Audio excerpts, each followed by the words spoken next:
ओम उत्तर गीता श्लोक नंबर 17।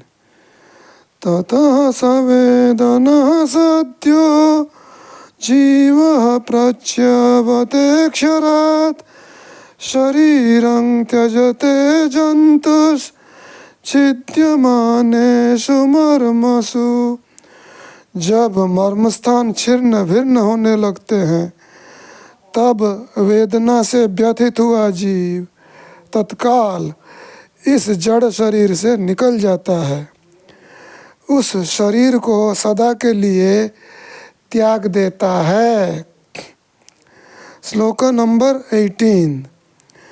वेदना विपरीतात्मा तद्विद्धि द्विजसत्तमा जाति मरण संविघ्ना सततम सर्वजंतवा। द्विज श्रेष्ठ, मृत्यु काल में जीव का तन मन वेदना से व्यथित होता है, इस बात को भली भांति जान लो। इस तरह संसार के सभी प्राणी सदा जन्म और मरण से उद्विग्न रहते हैं। श्लोक नंबर 19 और 20।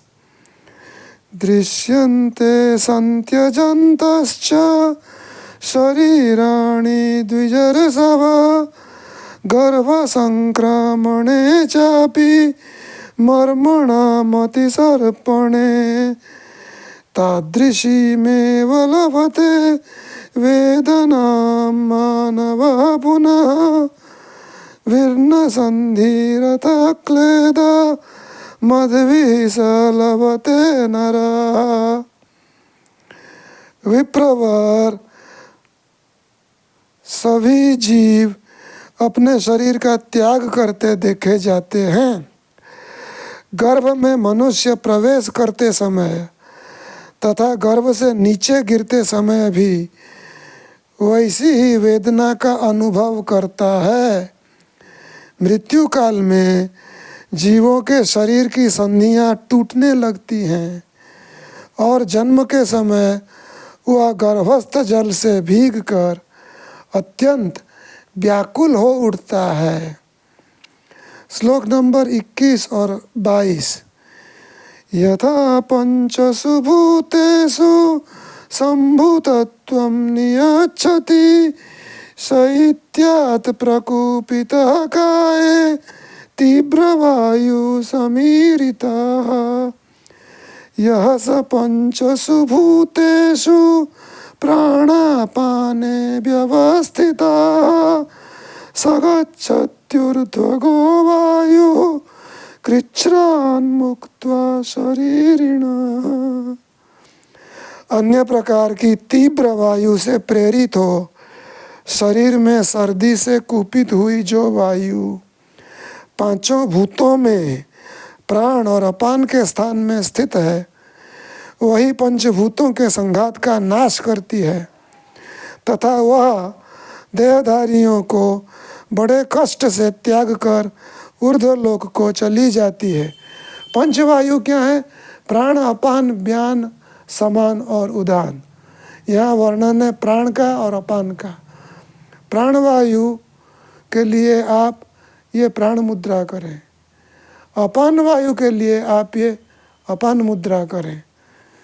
यहाँ कहा गया है कि जो वायु पांच भूतों में प्राण और अपान के स्थान में स्थित है। पांच भूत क्या है? आकाश, वायु, तेज, जल और पृथ्वी। इन पांच भूतों का संघात है यह शरीर, यह देह इन पांच भूतों का संघात है। तो यहाँ कहा गया है अन्य प्रकार की तीव्र वायु से प्रेरित हो शरीर में सर्दी से कुपित हुई जो वायु पांचों भूतों में प्राण और अपान के स्थान में स्थित है, वही पंचभूतों के संघात का अर्थात इस शरीर का नाश करती है तथा संघात का नाश करती है अर्थात वह इस शरीर को छोड़ के प्राणवायु निकल जाती है, पंचभूतों के संघात का नाश करती है तथा वह देहधारियों को बड़े कष्ट से त्याग कर ऊर्ध्वलोक को चली जाती है। जब प्राणवायु ऐसे ऊर्ध्वलोक को चली जाती है तो यह जीव,